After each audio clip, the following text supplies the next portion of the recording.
And one by one, this paper started to use the word. That paper, okay, they adopted one another. The last publication to cave, do you know who it was? Bell Telephone? The New York Times. They held on to homosexual for bloody life as long as they could get away with it. The only time they would use the word gay is if it was used in a quote that somebody said and used it. They were the last ones to hold out. So it was like all these little victories were going on. And we were like, you know, the whole pressure about the servicemen, you know, everything was being done. But I loved watching those little incremental changes, one by one, happen. About the term gay, how do you feel about currently young people using it in a derogatory fashion, saying, "Oh, that's so gay"? I think it's funny. It's not I use it. It's not offensive? I've said it. No, it's not offensive at all to me. I mean, other people may disagree. It's not. I'm not offended by that. Even though it's used in a derogatory fashion? Not necessarily. Every time I've heard it used, it's been used kind of humorously. You're so gay. That was such a gay question. That was a really gay question. You're gay too. Clay, you are so gay. You are so gay.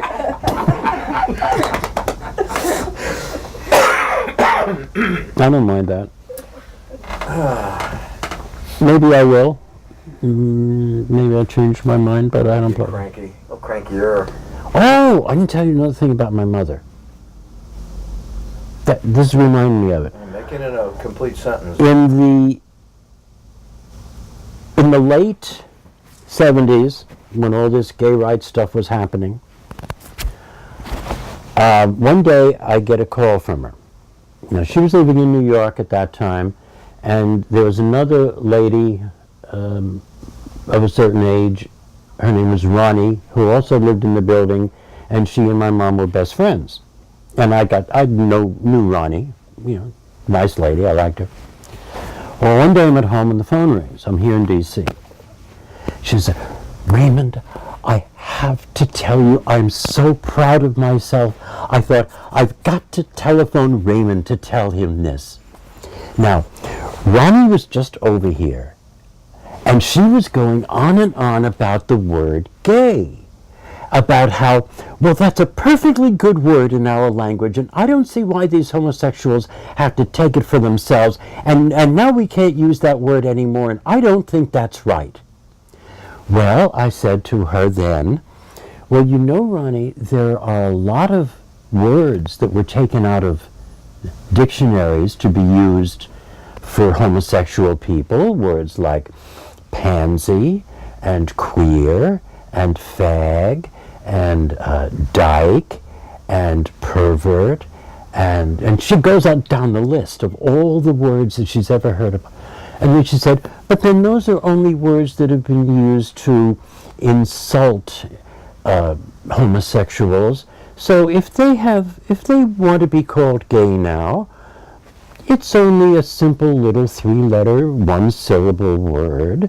Let them have it. And if you find yourself in trouble with using that word, you can just say cheerful. And I had to call and tell you this. I was so proud of myself, and I knew you'd be delighted to hear it. And that's what tickled me so much about that phone call, that she said, Raymond is going to be so proud of me, I have to call him up and tell him this. She's quite a hero. Yeah. She's something. But a lot of people were saying that. How dare you? It's a perfectly good word. How could you? No.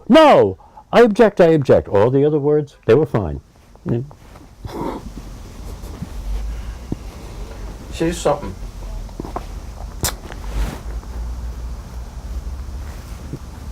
Next. No comment. What, about your mom? Anything.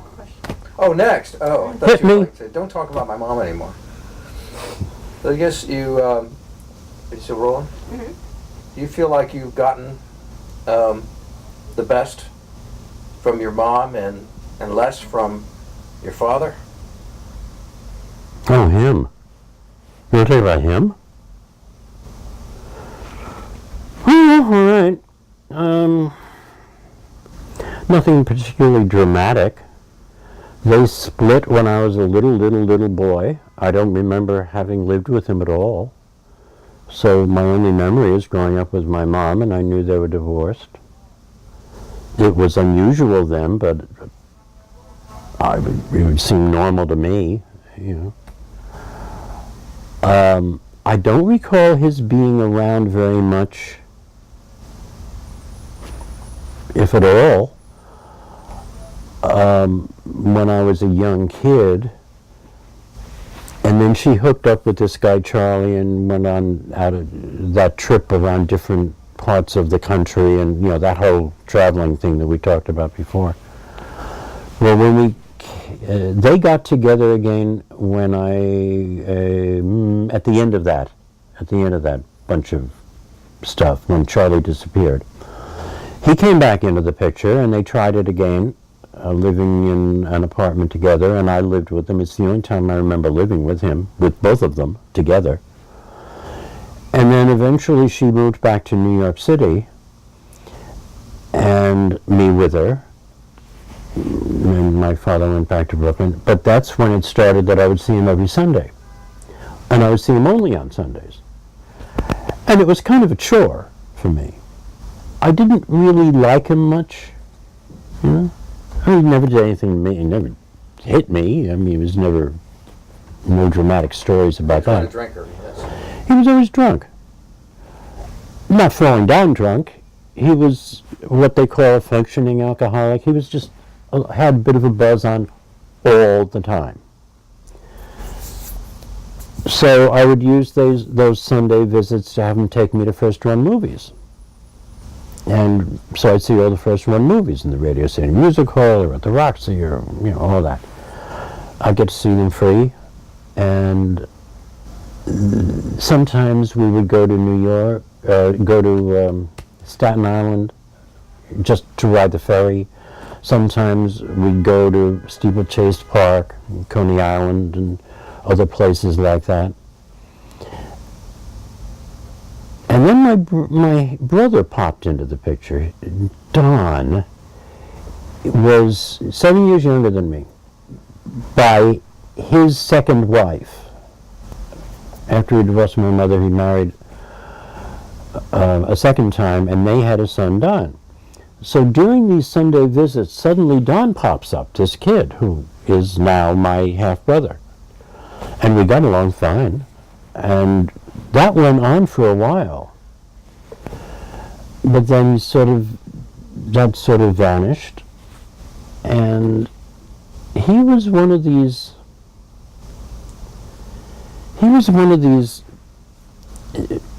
well, he was dumb. He read one book once. He'd talk about it once in a while. Something about Eskimos. His advice to me was, it doesn't matter what you do for a living, you just got to work and make money and raise a family.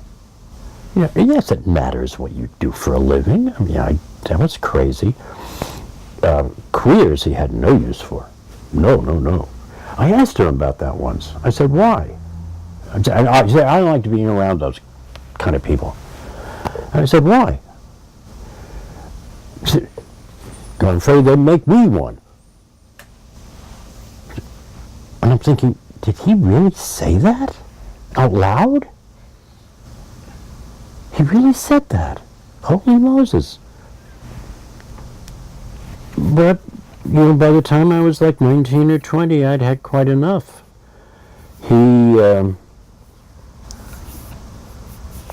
I got so I couldn't take the smell anymore. You know, that liquor smell, which was in the car all the time. I didn't like the way he treated some of his girlfriends, who I had gotten to know on some of those Sundays. I liked them, but I didn't like the way he treated them. I didn't like the way he treated my mother. And I didn't like him. So I just said, that's it, I'm done. So what did you stop doing? Seeing him at all. I just told him, no, I don't want to do this anymore. I don't know how I said it. I said it on the phone. And he said, well, all right.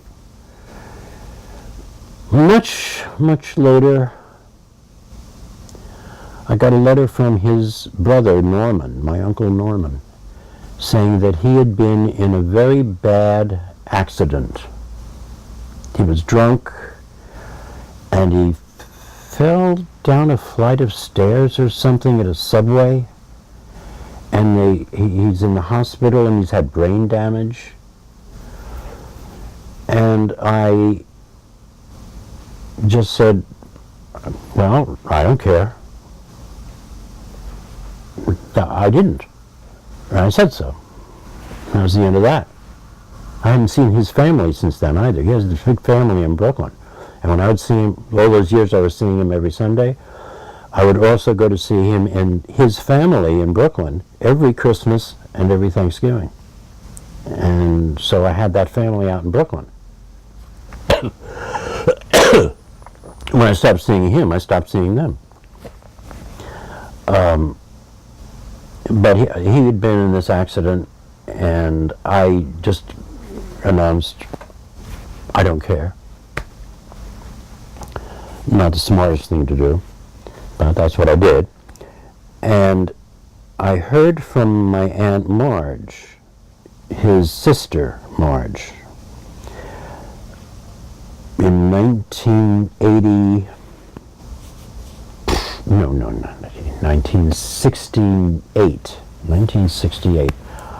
I had just come back from a long trip around the country with some friends of mine, and I had just met purely by accident, and this is another story altogether. Out of the blue, purely by accident, I met my brother Don. He was then living in California. I had no idea he was. So, anyway, that's a different story, but we finished our trip. I'm back in New York. I got a call from Marge, and she said, I know that you've had your differences with your father, but he's had a stroke. I think you know he's been hospitalized all these years. He's had a stroke, and he keeps calling for his boys. Where's my boys? Where's Raymond? Where's Donald? Where are my boys? And I'm wondering if you might be interested in coming with me and just visiting him. And I said, okay. By that time I'd gotten enough sense to know, it's maybe time to just stop this nonsense. Unfinished business, take care of it. So I went with her. And I would not in any way have recognized him. At all. At all. He was this withered, old man. Kind of able to talk. Kind of here, there. Kind of not here, there. Kind of, And I was able, not only could he see his son in front of him, I could tell him exactly where his other son was because I'd just been with him in California. And he was thrilled to hear that. And then I heard later the nurses say that he never stopped talking about that. I saw my boy again, I saw my boy again. And then I got another call from Marge saying he's had another stroke, and this time maybe fatal. I'm going again, you want to come? I did. I said hello. I went down and I just saw him, and he was in that place that they go to when they're in comas, whatever that place is. And he was mostly, but at once he just opened his eyes and suddenly looked at me like, hello, hi. And then back down again, and then that night he died. So, took care of it. Did that, what happened to him, I take it that his years of drinking had kind of emaciated him, yeah? No, he wasn't emaciated when I knew him. He was bulky. Did it take its toll in the end? It was the Of alcohol. course, it always does. Did that turn you off to drinking? Yes, yeah. Yeah. I think children of alcoholics, so I'm told, usually go in one direction or another. They follow that road or they don't go near it. And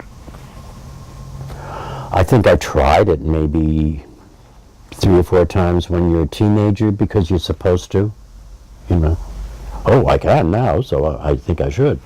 But I never liked the taste of it. I think that was probably the biggest stroke of luck in my life, is that I hated the taste of alcohol. So it's very easy for me not to go near it because I know I don't like it. If I did like it, I know how I am, I would have been an alcoholic because I know what a creature of habit I am. Well, you're a huge imbiber of iced tea. Mm-hmm. How did that start? I don't know. I guess I had a glass of iced tea and liked it, and I thought I'd like more. I think if we're going to have a stone, we ought to put one of your glasses on top of it and cement it down with Duro cement or something. That'll be up to you. Okay. Do you have a photograph of your dad? This one, I have some. Yeah, I'm actually gonna stop because we